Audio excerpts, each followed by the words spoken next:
Nous sommes dimanche 30 août 2020, vous êtes sur la chaîne qui rassemble, il est 13 h, bonjour et bienvenue. Le Premier ministre Ahmed Bakayoko était hier dans la région de Lifou. À Bédiékro, non loin de Daoukro, le chef du gouvernement a inauguré un château d'eau d'un coût total de 265 millions de francs CFA. L'ouvrage a été entièrement financé par l'État de Côte d'Ivoire et va permettre à 2800 personnes d'avoir accès à l'eau potable. De nombreux conflits et autres actes de violence se sont enregistrés ces derniers temps en Côte d'Ivoire, ce qui met à mal la cohésion sociale. Le médiateur de la République a décidé de réunir à Yamoussoukro le corps préfectoral, les autorités traditionnelles et la société civile pour définir ensemble les ingrédients d'une paix durable. Au Mali, les militaires du CNSP ont reçu hier soir une délégation du M5 RFP. La réunion n'a pas suffi à dégager une position commune, mais elle semble avoir permis d'apaiser pour le moment certaines tensions. Aucun accord sur le fond et notamment sur les réponses à apporter aux exigences de la CEDEAO quant à la transition politique à venir. La SICOGI, Société ivoirienne de construction et de gestion immobilière. L'entreprise a été créée en mars 1962. De sa création jusqu'aux années 1995, la SICOGI a été le principal fournisseur de logements économiques, sociaux et de moyens standing aux populations d'Abidjan et de quelques villes à l'intérieur du pays. Puis, la société a traversé une série de crises financières qui ont conduit à la quasi-faillite, ce qui a eu pour conséquence de réduire significativement la capacité de production de logements de la société. Mais depuis 3 ans, la SICOGI renaît de ses cendres et signe son grand retour. Comment compte-t-elle s'y prendre? La SICOGI réussira-t-elle ce comeback? L'entreprise bénéficie-t-elle encore de la confiance des Ivoiriens? Bouaké Fofana, le directeur général de l'entreprise, est avec nous aujourd'hui dans le cadre du magazine du dimanche. Bonjour, monsieur le directeur général. Bonjour, monsieur. Bienvenue sur notre plateau. Merci. Pour répondre à toutes nos questions. Volontiers. Ce sera dans 30 minutes. D'accord. Le temps pour nous de livrer ce journal. Merci. Et c'est à Daoukro que nous démarrons cette édition. Daoukro, où le Premier ministre s'est rendu hier samedi. Sur place, Ahmed Bakayoko s'est entretenu avec le préfet, les élus locaux et les forces de défense et de sécurité de la région. Il a également rendu visite au roi de Daoukro avant de mettre le cap sur Bédiékro, à une trentaine de kilomètres de Daoukro, où il a ouvert les vannes du tout nouveau château d'eau. Le compte-rendu d'Alexis Ouedraogo. Pour la dernière étape de sa tournée pour apaiser les tensions éclatées ces dernières semaines dans le pays, le chef du gouvernement était ce samedi dans la capitale de Lifou. La ville de Daoukro a connu de vifs incidents qui ont occasionné des pertes en vie humaines, plusieurs blessés et de nombreux dégâts matériels. Première étape donc de cette journée, une rencontre avec le préfet, les élus et forces de défense et de sécurité sur l'évolution de la situation. Autre lieu, la cour royale. Ahmed Bakayoko n'a pas manqué de présenter ses civilités à la cour du roi de Daoukro, plaidant pour son appui au maintien d'un climat apaisé. C'est à la mi-journée qu'Ahmed Bakayoko est accueilli à la préfecture de Daoukro. Tour à tour, chef traditionnel et représentant des jeunes parlent à cœur ouvert. Ce qui est arrivé à Daoukro, vraiment, ça ne nous honore pas. Il ne faudrait plus que ça arrive à Daoukro. La violence ne peut pas nous arranger. Nous avons intérêt à renouer le tissu social et le vivre ensemble qui était entre nos parents, à refaire renaître ça pour qu'on puisse aller de l'avant. Pour le Premier ministre, il est indispensable de faire taire la division. Ce qui s'est passé à Daoukro ne doit plus jamais se reproduire à Daoukro. Tout simplement parce que Daoukro, c'est chez le président Henri Konan Bédié. Daoukro ne peut pas être le théâtre de conflits communautaires. Ce n'est pas possible. Parce qu'ici à Daoukro, les peuples sont mélangés. Nous nous connaissons tous. Ahmed Bakayoko invite les populations à avoir une vision de développement. Il y a eu 4 morts, 4 jeunes dont l'avenir est brisé. Les parents ne les verront plus. 172 blessés.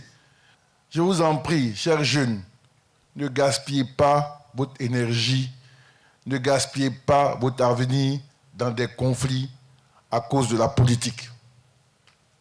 Parce que cette situation-là, l'histoire nous l'a montré, elle passe, elle passera. Il faut revenir à nos fondamentaux, de vivre ensemble dans la paix pour le développement. Le Premier ministre a regagné Abidjan au terme de cette rencontre. Mais avant de regagner Abidjan, Alexis, le Premier ministre s'est rendu à Bediekro pour inaugurer un château d'eau, un ouvrage grâce auquel environ 3000 personnes auront accès à l'eau potable dans 4 villages de la localité. Et le Premier ministre d'indiquer que le gouvernement ne s'arrêtera pas en si bon chemin. La réalisation de tels ouvrages va se poursuivre dans les différentes régions du pays pour le bien-être des populations. Retour sur cette cérémonie avec Herman Niamie. Bediekro, Akakro, Agekro et Matinkro, 4 villages du département de Daoukro. Dans ces villages de plus de 2800 âmes, la population se ravitaille en eau potable grâce à un système d'hydraulique villageoise amélioré. Avec la croissance de la population et aussi la vétusté des pompes villageoises du fait du poids de l'âge, les habitants de ces villages rencontrent d'énormes difficultés pour s'approvisionner en eau potable. Sincèrement, les femmes du village souffrent avec cette histoire d'aller à la pompe pour puiser de l'eau. Et on a problème d'eau, on n'a même pas d'eau. Souvent, l'eau finit à la pompe et vraiment les femmes vont chercher de l'eau un peu partout. On peut parcourir au moins 2 km. Ces femmes n'auront plus à vivre ce calvaire. Le village de Bediekro vient de bénéficier d'un château d'eau d'une capacité de 50 mètres cubes qui va profiter à l'ensemble des 4 villages. Ce projet entièrement financé par l'État a coûté 265 millions de francs CFA. Les travaux de réalisation de ce système d'alimentation en eau potable qui peut produire jusqu'à 200 mètres cubes jour ont consisté à la réalisation d'un château d'eau en béton armé de 50 mètres cubes sur une hauteur de 12 mètres. Grâce à ce projet, l'accès de l'eau potable à Bediekro et des localités environnantes est garanti jusqu'en 2037. Si la population du village de Bediekro et de ses voisins viennent de retirer une épine de leurs pieds, ce n'est pas le cas pour bon nombre de villages de la région, selon le président du conseil régional. La situation de l'alimentation en eau potable de la région n'est pas des plus reluisantes. En effet, les besoins dans la région en hydraulique sont nombreux et se situent à tous les niveaux. En hydraulique villageoise, les besoins recensés sont de 490 repartis ainsi dans la région. La Côte d'Ivoire compte 560 sous-préfectures, dont 200 ne sont pas encore équipées d'un système d'hydraulique urbaine pour disposer d'eau potable en permanence. Selon le Premier ministre, le gouvernement est à pied d'œuvre pour résoudre ce problème. Nous allons continuer ce travail avec le ministre de l'Hydraulique, car le président Ouattara a donné des instructions pour que dans les chefs-lieux du département, un programme soit mis en place pour améliorer les performances en matière de disponibilité en eau potable à travers la réhabilitation des pompes hydrauliques villageoises. La cérémonie de ce jour s'inscrit dans ce cadre. Ahmed Bakayoko a profité de l'occasion pour se prononcer sur les événements malheureux qui ont eu lieu à Daoukro.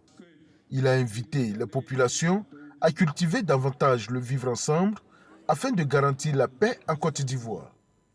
Et comme pour joindre l'acte aux promesses, le gouvernement vient d'offrir l'électricité et l'eau potable à 4 villages du département de Béoumi. C'est au centre de la Côte d'Ivoire. Les populations heureuses ont traduit leur reconnaissance au chef de l'État, le président Alassane Ouattara. Le reportage de Soro Corona de la station régionale RTI Bouaké. Kolikro Aounyano, Adikro, Bouakro, Aokokro. 4 villages de la sous-préfecture de Bodokro, département de Béoumi, bénéficient de l'électricité et de l'eau potable. 2 commodités indispensables pour le développement d'une localité sont désormais une réalité après plusieurs décennies d'attente. On vivait très mal ici. Parce que pour avoir même simplement le pétrole, on était obligé de se déplacer pour aller à Bouaké, à Bodokro ou à Botro. Mais aujourd'hui, grâce à la lumière, on est très heureux. Les enfants étudient comment ils veulent. Des projets réalisés dans le cadre du programme social du gouvernement. Programme qui vise à renforcer l'action sociale à travers la réalisation de plusieurs infrastructures. Pour les populations de ces 4 villages, le PS Gouv intervient comme un outil accéléré du développement. Je rends gloire à Dieu avec tous les cadres qui ont participé vraiment à l'accomplissement de vraiment deux sources de vie. Je dis vraiment un grand merci au président de la République. L'hydraulique villageoise et l'électricité sont mises en marche par Assaouré Jacques, directeur général du Trésor et de la comptabilité publique. L'objectif du gouvernement du président de la République, c'est d'améliorer les conditions de vie des populations. Et le programme social du gouvernement qui a été mis en place s'inscrit dans ce cadre. Aujourd'hui, avec la mise sous tension de 4 villages, c'est la preuve palpable que les promesses du gouvernement se réalisent effectivement. Assaouré Jacques a fait don de 5 broyeuses, une décortiqueuse et 300 compteurs d'électricité aux ménages les moins nantis. Seulement 10 villages électrifiés en 2017. La sous-préfecture de Bodo-Kouro est passée à 31 localités connectées au réseau électrique national sur les 37 à ce jour. De l'eau, de l'électricité et la santé pour le bien-être des populations. La santé mondiale, justement, qui est mise à rude épreuve par la pandémie de Covid-19. 25 millions de malades sont recensés à travers la planète avec environ 900 000 morts.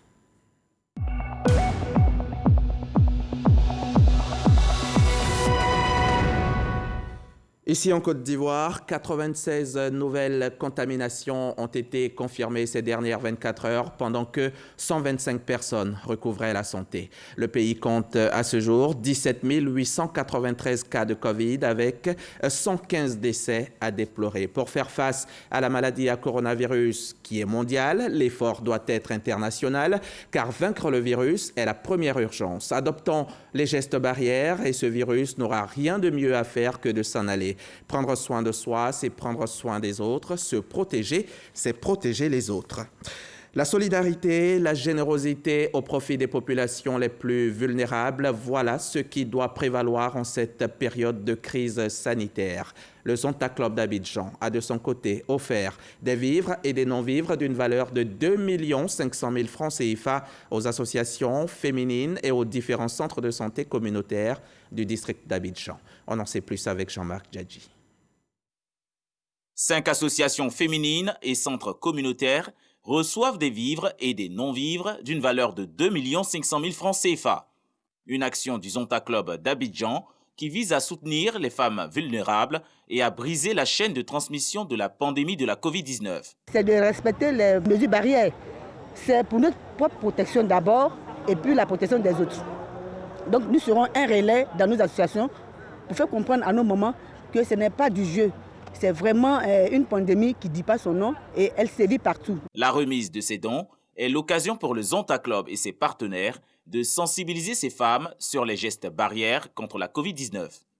Au vu de la croissance de cette pandémie, nous avons jugé bon que le Zonta Club d'Abidjan ne soit pas en reste. Ce serait bien de faire encore un rappel et d'aller vers les associations, ces femmes qui ne cessent de nous interpeller, en rappelant à ces braves femmes qui se battent tous les jours que la pandémie est encore là. Le Zonta Club d'Abidjan invite les populations ivoiriennes à la citoyenneté et à la responsabilité en période d'urgence sanitaire.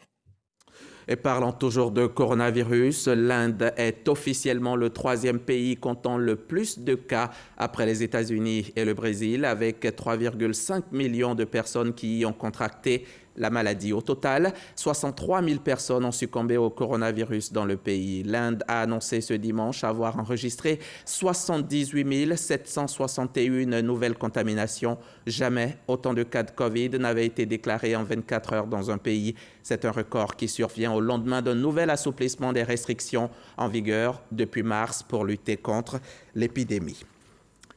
Au bout de l'effort, il y a la récompense. La Loterie nationale de Côte d'Ivoire rend hommage et honore plusieurs dizaines de ses travailleurs. 176 hommes et femmes qui mettent le cœur à l'ouvrage, période de Covid ou pas, pour le bien de leur entreprise, pour le bien de l'État. Ils ont été distingués hier samedi par Adama Coulibaly, le ministre de l'Économie et des Finances. Lansine Bakayoko y était aussi, mais uniquement pour le reportage. Avec 200 milliards de chiffres d'affaires réalisés en 2019, 300 milliards distribués aux joueurs sur les 5 dernières années, la Loterie nationale de Côte d'Ivoire remporte son pari. Cette performance mérite d'être davantage saluée. Elle bénéficie aux joueurs et aux populations à travers une redistribution des gains et un accroissement d'action sociale. Une politique de croissance portée à bout de bras par des travailleurs acharnés, dont 176 aujourd'hui honorés par la nation à travers des décorations. Ce vendredi restera gravé dans la mémoire de chacun de nous. Et pour cause, notre travail, notre fidélité et les sacrifices consentis pour l'entreprise ont été non seulement reconnus, mais célébrés à travers un geste hautement valorisant, la remise d'une médaille de la part de nos autorités. Des autorités, notamment gouvernementales, qui espèrent donner tous les moyens institutionnels à la Loterie nationale afin d'en faire une entreprise de jeux compétitive de premier plan.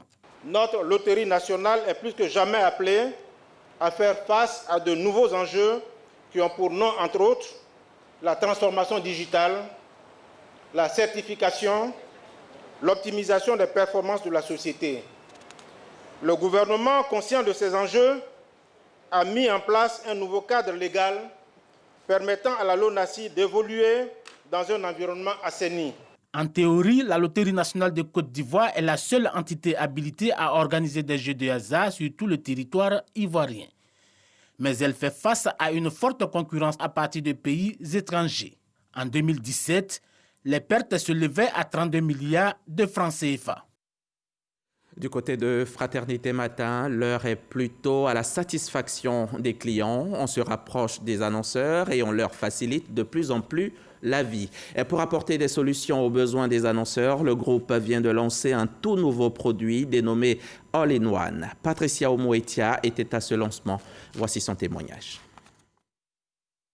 All-in-One, c'est le nouveau bébé du groupe Fraternité Matin. Le pack All-in-One est un mix de produits et services qui apporte des solutions aux besoins de plus en plus grandissants et variés des annonceurs. C'est un produit qui offre aux clients un package personnalisé ainsi que plusieurs produits à coût réduit. Nous, on a imaginé une offre pour pouvoir adresser ces startups-là et puis gérer leur budget. Donc, comme quelqu'un l'a dit, faire des offres personnalisées et pour pouvoir adresser ces cibles-là. Et ne pas se limiter simplement à cette cible. On a regardé un peu le parcours client qui était un peu complexe pour certaines structures et il fallait faciliter ce parcours client-là en ayant un seul interlocuteur, donc la SNPC. Tout en se félicitant de cette stratégie commerciale, le directeur général de Fraternité Matin précise que cette proposition aux clients tient compte du marché, de l'atmosphère et de la situation de la presse dans le monde. On a 55 ans, on a les hommes, on a les ressources, on a les capacités de vraiment revenir et reprendre notre place de leader sur le marché. Dans l'imprimerie, la presse, on est déjà leader, mais au niveau de l'imprimerie, au niveau donc des sites web et puis au niveau de tous les différents produits, nous, on va se repositionner sur le marché. Heureusement qu'il y a la concurrence pour nous stimuler, sinon on danse très facilement sur ses lauriers. C'est un package que nous proposons à nos annonceurs, mais ça va de l'individu aux grandes entreprises. Voilà, tout le monde peut y trouver son compte. All-in-One est un mix de plusieurs produits et services du groupe, à savoir l'insertion publicitaire dans le quotidien Fraternité Matin, l'insertion sur le site web www.fratmat.info, l'abonnement au journal numérique, ainsi que des travaux d'imprimerie. Le tout pour répondre aux besoins d'annonceurs variés. Il est accessible aussi bien aux grandes entreprises qu'aux PME et PMI. Le coût varie selon les besoins des annonceurs. On va maintenant passer au chapitre cohésion sociale de notre journal, chapitre essentiel.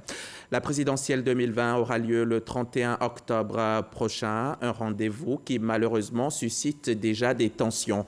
Des troubles sont enregistrés dans quelques régions de Côte d'Ivoire au détriment de la cohésion sociale. Le médiateur de la République monte donc au créneau. L'institution a réuni hier à Yamoussoukro le corps préfectoral, les autorités traditionnelles et les organisations de la société civile pour l'élaboration d'un mécanisme d'instauration d'une paix durable. Pas un cadre plus approprié que la Fondation Félix Houphouët-Boigny pour la recherche de la paix de Yamoussoukro pour abriter cette rencontre portant sur la cohésion sociale et la paix. Le médiateur de la République veut s'appuyer sur la Chambre nationale des rois et chefs traditionnels de Côte d'Ivoire, ainsi que la société civile, le corps préfectoral et les structures de jeunesse et de femmes pour élaborer un mécanisme d'instauration d'une paix durable en Côte d'Ivoire. À cet effet, il ressort de l'état des lieux sur la cohésion sociale et la cartographie des conflits 28 principaux indicateurs de menace de la paix et du vivre ensemble, entre autres l'incivisme, les conflits fonciers et les chefferies, en face des ébauches de solutions à l'endroit du gouvernement. Les populations demandent de vulgariser la loi sur le foncier en utilisant les langues locales, de poursuivre le programme de délimitation des territoires des villages afin de contribuer à la réduction des conflits fonciers, faciliter l'acquisition du certificat foncier en réduisant notamment les coûts de procédure, de sensibiliser les populations sur les conséquences pénales de la divulgation de fausses informations. Les rois et chefs traditionnels de Côte d'Ivoire veulent jouer pleinement leur partition dans la mise en œuvre de ces solutions pour une paix durable en Côte d'Ivoire. Nous demandons à tous les responsables de partis politiques et à leurs militants d'intérioriser que la Côte d'Ivoire est un pays de droit et qui a fait de la vie le premier des droits humains. Reconnaissons et respectons notre loi fondamentale et acceptons ces décisions émanant de l'organe compétent en la matière. Au cours de cette rencontre, divers sujets liés à l'actualité ont été abordés. Occasion pour Adama Tunkara de mettre en mission chef traditionnel et le corps préfectoral. Mais avant, il interpelle les leaders politiques et les jeunes de Côte d'Ivoire. Les populations ont relevé que les agissements des leaders politiques contribuaient fortement à mettre à mal la cohésion sociale et la paix. Dès lors, je vous invite à cultiver la tolérance et la courtoisie dans les discours, notamment lors de prochaines campagnes électorales. La démocratie doit s'exprimer dans le respect de l'autre, de ses opinions et idéologies. C'est en observant ces principes élémentaires que nous pourrons garantir à notre pays une paix durable. Aux jeunes, à nos jeunes frères, à nos enfants, votre avenir est largement tributaire du conflit sociopolitique de notre pays. Évitez de vous engager dans la voie de la violence dont vous serez les principales victimes. Chaque participant de cette grande rencontre de Yamoussoukro se fera le porte-voix de ce message du médiateur de la République pour un climat social apaisé pendant et après la période électorale. C'était un reportage de Mamadou Kouassi depuis Yamoussoukro, la capitale politique de Côte d'Ivoire. De là, on prend la direction de Lakota, dans la région du Lodjibois, au sud-ouest du pays. De Yamoussoukro à Lakota, c'est 260 km de route environ. Là-bas aussi, les élus locaux, les autorités administratives et coutumières se sont réunis pour parler paix, amour et vivre ensemble. On en sait plus avec Michel Digré. La cohésion sociale et la paix constituent le socle du développement local.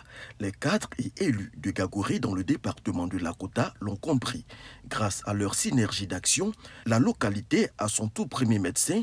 Le centre de santé est doté d'une ambulance et de matériel biomédical.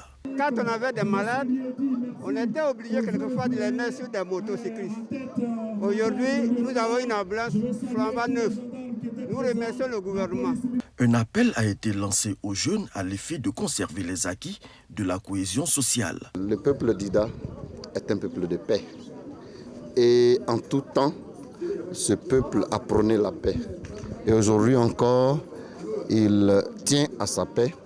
Et pour rien au monde, il n'est prêt à tomber dans la violence. Je demande à toutes ces populations, les cadres, les jeunes, les femmes, de fédérer leurs efforts autour des chefs pour penser plutôt de la cohésion sociale, pour la paix et le développement effectif de leur circonscription. Les cadres et élus de Gagoré ont promis pour très bientôt d'autres actions en faveur du bien-être des populations. On finit tous par mourir. Le but pour nous, ce n'est pas d'être immortel, c'est de créer quelque chose qui nous survivra. Alla Thérèse nous a quittés en janvier dernier, mais elle nous laisse une immense œuvre qui témoigne de la dimension de la grande chanteuse traditionnelle qu'elle a été.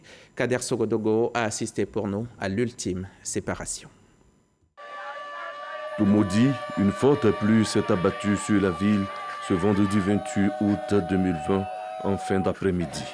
Le ciel laissait encore tomber quelques larmes lorsque le véhicule mortuaire transportant la dépouille de Kouadio Amina Thérèse, plus connue sous le nom de Alla Thérèse, fait son entrée. À l'accueil, la ministre de la Culture et de la Francophonie, Raymonde Boudou-Kofi, et de nombreux cadres de la région du Bélier. Après un hommage au centre culturel qui porte son nom, direction Bofia, son village natal. Tout au long du chemin, les différents villages traversés ont tenu à marquer le moment. À Bofia, où Alla Thérèse a vu le jour le 1er janvier 1936, elle était attendue par ses parents. Après une veillée, le lendemain samedi, avant l'inhumation, Diabostek, une autre légende, nous rappelle qui était Alla Thérèse. Alla Thérèse, c'est une légende. Alla Thérèse, la différence Alla Thérèse, les pieds nus, le pagne noué à la poitrine, la coiffure à Koro Kofi et les enfants de l'araignée. Alla Thérèse avec une voix mélodieuse, entraînante et assez romantique. Alla Thérèse dans le décollage Djangoula, Yewaye, quand elle dit ça, ils sont partis. Au lieu de la cérémonie, la Côte d'Ivoire dans toute sa diversité est présente. Ministre de la République, artistes, fans de Alla Thérèse, parents, amis et connaissances. Chacun répond présent. Plusieurs dons sont faits, dont celui du président de la République. 31 millions de francs CFA au total. Et au chef du village de Di. Au nom de l'objectivité et de l'honnêteté intellectuelle, je voudrais saluer solennellement le président de la République, son Excellence M. Alassane Dramane Ouattara, qui véritablement a pris fait et cause pour notre sœur. Il lui a offert une maison qui lui procurait la sérénité. En outre, le président lui a octroyé une rente viagère. Enfin, il lui a offert une voiture flambant neuve de type 4x4. En tête d'une longue procession pour l'inhumation, la représentante du chef de l'État a eu ces quelques mots. La population du département de Toumoudi reconnaît tout ce que Alla Thérèse représentait pour le président de la République et aujourd'hui, ils disent merci au président de la République, merci pour tout ce qu'il a fait pour Alla Thérèse et maintenant nous la conduisons à sa dernière demeure, que son âme repose en paix. C'est sous des ovations et sous une mélodie distillée avec l'accordéon de son défunt époux Ngoran Laloua que son fils adoptif a tenu à lui dire au revoir. C'est vrai, un artiste ne meurt jamais.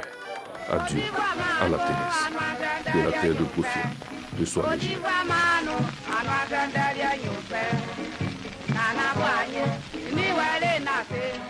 Ma voix à la rédaction de RTI1 et toute la chaîne présente une fois de plus ses sincères condoléances à la famille éplorée. Puisse Alla Thérèse reposer en paix. Allons au Mali. Les militaires du CNSP sur place ont reçu samedi soir une délégation du M5 RFP. Une rencontre organisée dans l'urgence après que le M5 RFP avait reproché aux militaires putschistes de ne pas suffisamment les associer dans l'organisation de la transition politique à venir. Cette réunion n'a pas suffi à dégager une position commune, mais elle semble avoir permis d'apaiser pour le moment certaines tensions. Aucun accord sur le fond et notamment sur les réponses à apporter aux exigences de la CEDEAO quant à la transition politique à venir. Une transition dans laquelle le M5 ne veut pas seulement être consulté, ce que ses leaders souhaitent, c'est l'organiser d'égal à égal avec la junte militaire au pouvoir.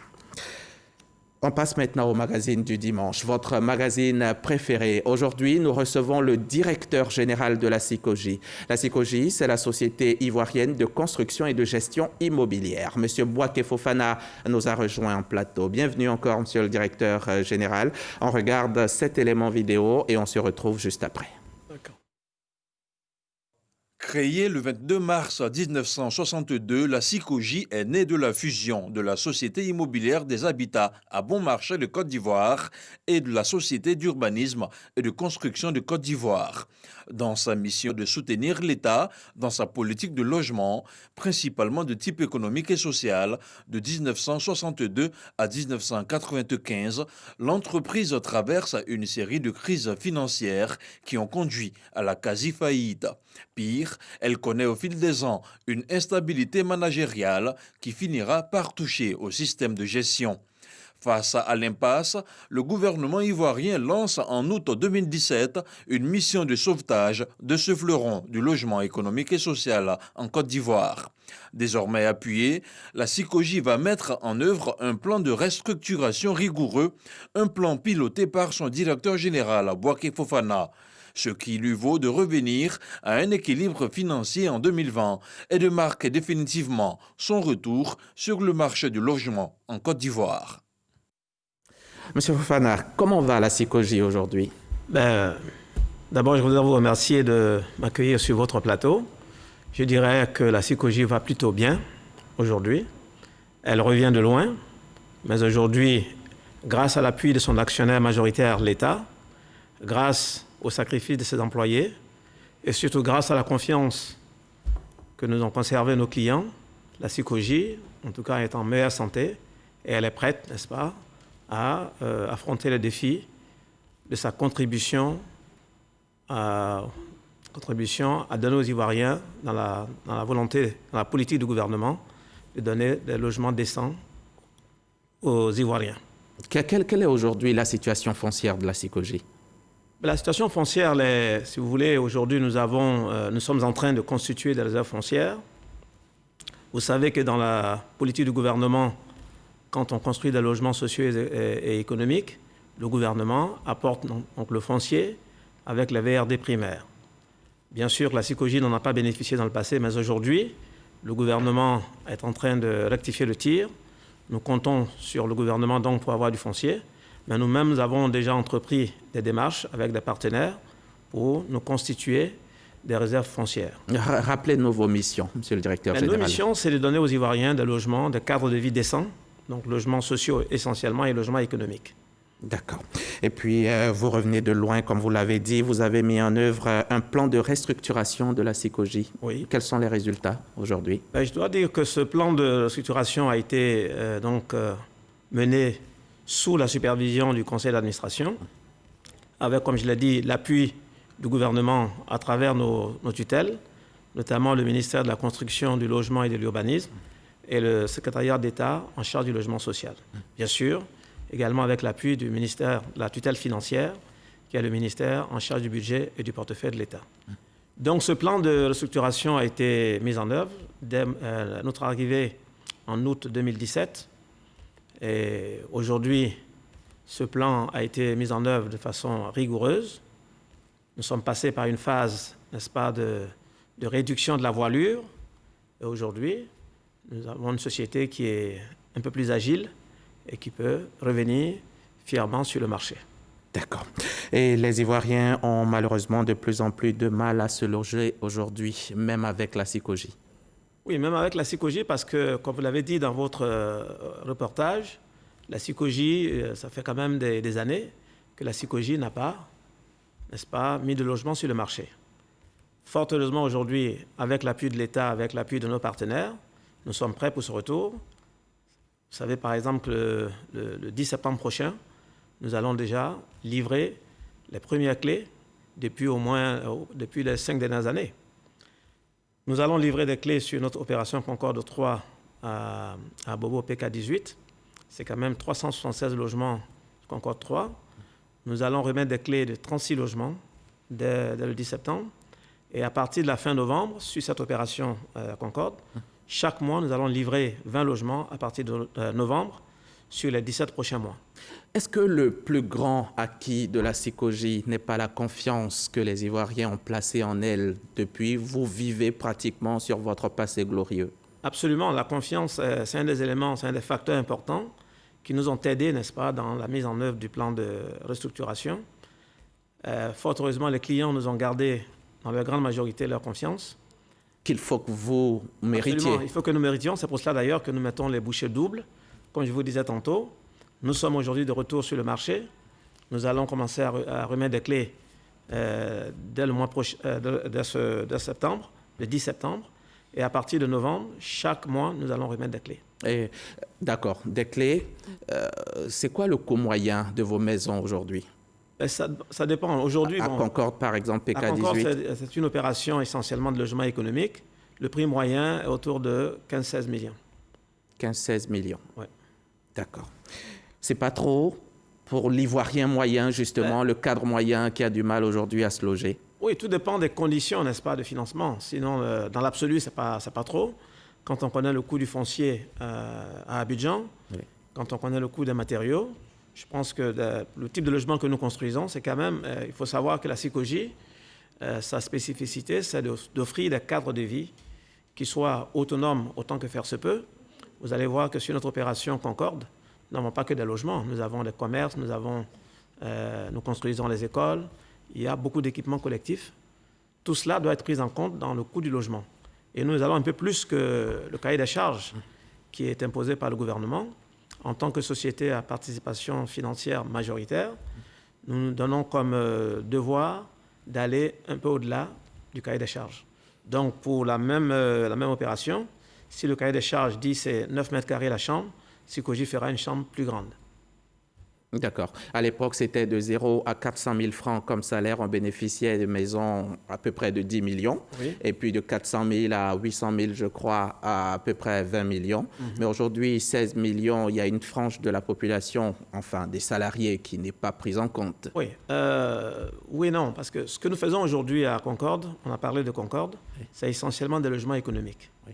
Mais si nous faisons une opération qui part du logement social jusqu'à l'économique... À Azito, qu'est-ce que c'est? Azito, c'est également des logements économiques. Donc c'est à peu près le même coût. Le même ordre de prix, parce que le coût du foncier à Abidjan, intramuros, est quand même très élevé. Mais vous êtes une société d'État et c'est ça c'est ce qui vous caractérise à la SICOGI, oui. Le social.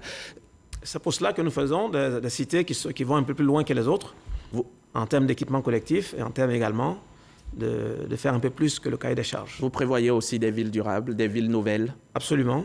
Donc, dans l'immédiat, si vous voulez, pour marquer le retour de la SICOGI, le 10 septembre, nous allons donc remettre les clés, 36 clés sur l'opération Concorde 3. Nous allons poser la première pierre de l'opération Concorde 4, qui fait quand même 748 logements pour 64 commerces sur le même site. Et il y a de la place pour construire un lycée, il y a tous les équipements collectifs. Après cela, nous avons sur Yopougon, nous allons lancer la tranche 2 d'Azito. Là-bas, c'est 1600 logements et 36 commerces. C'est après tout cela, et d'ici la fin de l'année, nous allons commencer la première opération de ville nouvelle sur la route de Bassam. Comment on souscrit à toutes ces opérations? Si je m'appelle Hamza Diaby, j'ai besoin d'avoir une maison à Azito ou à Concorde PK18. Comment je fais? Au jour d'aujourd'hui, la vente de Concorde 3 a déjà démarré. Concorde 4 a également démarré. Nous avons démarré Azito 2. Donc, vous avez accès au plan et tout cela. Vous pouvez déjà visiter notre site web, mais nos commerciaux sont disponibles.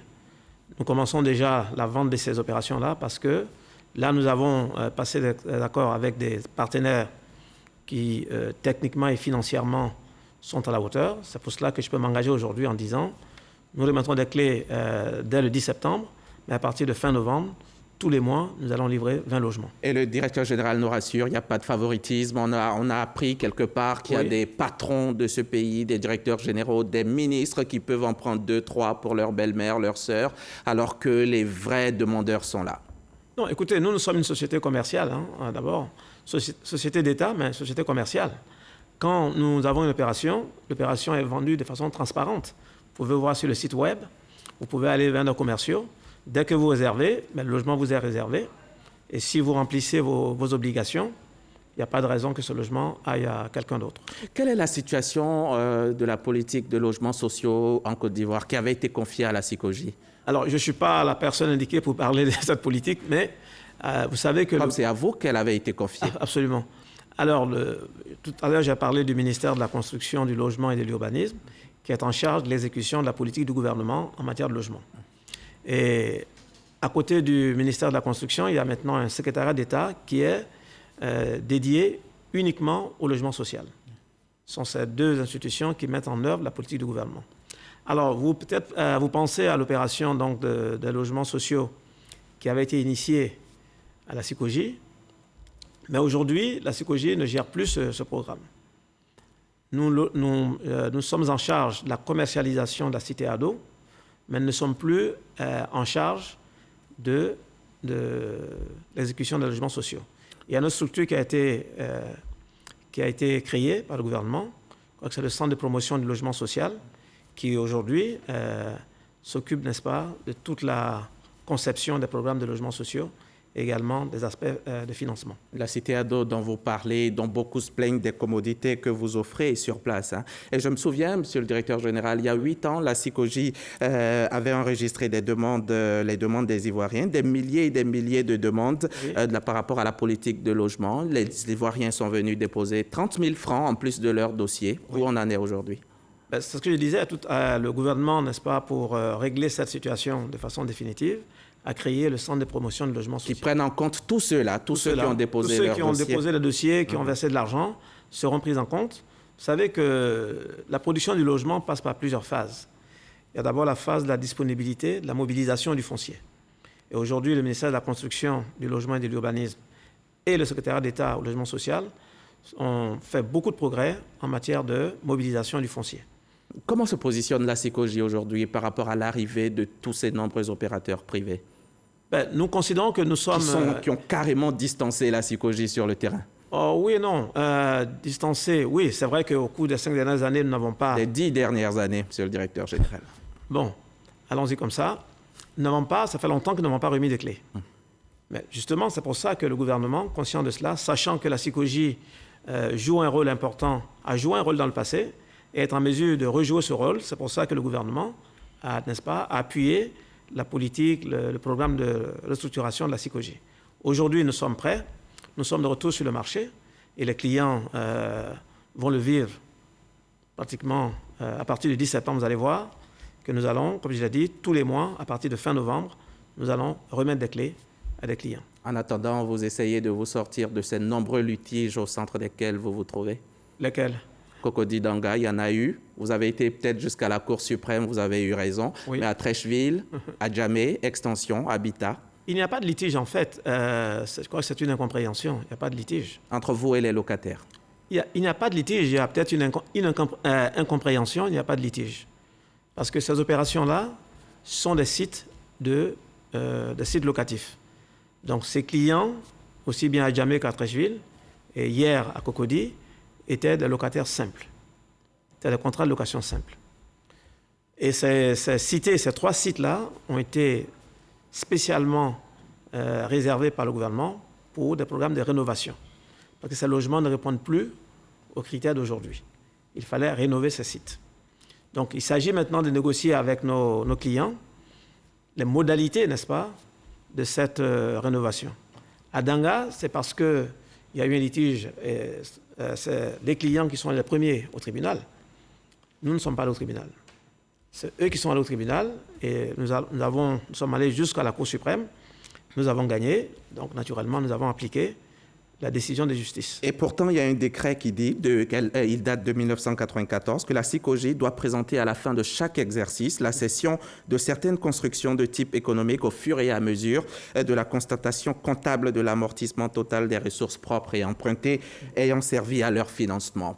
Ces 3 sites spécialement ne sont pas compris dans... On a été exclus de cela parce que c'est des sites qui datent des années 50, qui ne répondaient plus aux conditions d'hygiène et de logement décent d'aujourd'hui. Mais il y en a qui pensent que c'est parce que la valeur de ces sites-là, la valeur du terrain a augmenté, a flambé. La CICOJ veut faire de bonnes affaires, alors on les jette à la rue. Alors pourquoi on n'est pas allé déloger les gens de Koumassi? Pourquoi on n'essaie pas de faire partie les gens de Yopougon? Mais à Treichville... Eux, ils sont propriétaires.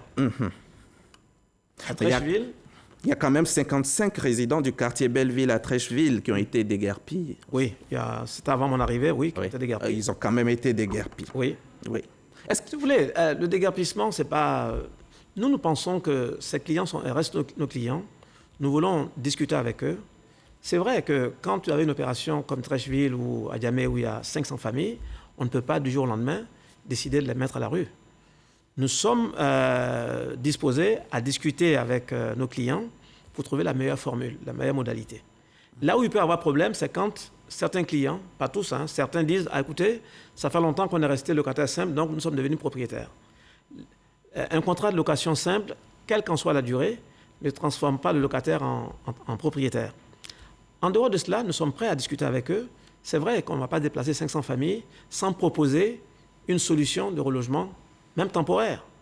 Nous sommes en train donc de trouver des solutions avec nos tutelles techniques et financières pour que nous puissions proposer une solution de relogement temporaire aux clients qui sont sur ces sites, le temps que nous procédons à la rénovation. Et vous avez disparu du créneau location-vente. La location-vente, c'est une modalité de financement. Donc, ce n'est pas que nous avons disparu, c'est parce que... Vous ne le faites plus, monsieur le directeur général. Pourtant, c'est ce qui plaît beaucoup aux Ivoiriens, aux populations en général. Je suis d'accord avec vous. C'est une modalité de financement. Le jour où nous sommes nous-mêmes désireux de revenir à ces modalités de financement-là. Nous sommes désireux de revenir même à la location simple également. Parce que tout le monde, malheureusement, ne peut pas être propriétaire tout de suite. Parce qu'aujourd'hui, vous êtes seulement en train de vendre. En train de vendre. Tout le monde ne peut pas être propriétaire tout de suite. C'est pour cela que nous pensons que la CICOJ doit revenir sur les segments de la location simple, également doit revenir sur la formule de location à terme, de vente à terme. Vente sur 10 ans, 15 ans, 20 ans, pourquoi pas. Mais ça, c'est une question essentiellement de financement. Ce n'est pas une question technique. Aujourd'hui, les banques commencent à s'intéresser à l'immobilier. Les banques commencent à comprendre le fonctionnement de l'immobilier et on commence à voir venir des financements sur du long terme, 15 ans, 20 ans, voire 25 ans, à des taux raisonnables. À partir de ce moment-là, CICOJ va proposer également de la location-vente, mais à travers les banques, les clients pourront, n'est-ce pas, acheter la maison et payer sur une durée plus ou moins longue. Et peut-être que vous reviendrez à votre vocation d'entreprise sociale, à nous offrir des logements sociaux. Bien sûr, nous sommes toujours sur le segment du social, social et économique.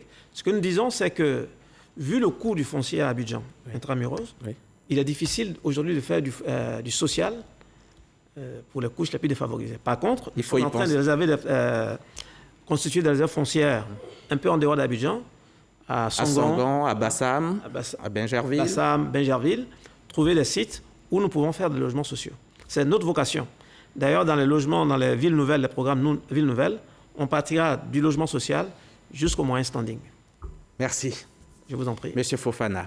Boaké Fofana, directeur général de la CICOJ. Je rappelle à ceux qui nous suivent que vous êtes venu nous parler de votre entreprise, de sa résurrection, on va le dire comme ça, de vos projets en cours et à venir pour le bien-être des populations. Et bien sûr, nous avons évoqué bien d'autres sujets. Merci encore, monsieur le directeur général. Bon retour chez vous. Merci. Quant à vous, chers téléspectateurs, merci de nous maintenir votre fidélité, votre confiance. De notre côté, nous nous efforçons de chaque jour vous servir le meilleur. Bon dimanche en notre compagnie et à la semaine prochaine dans la paix et dans la santé.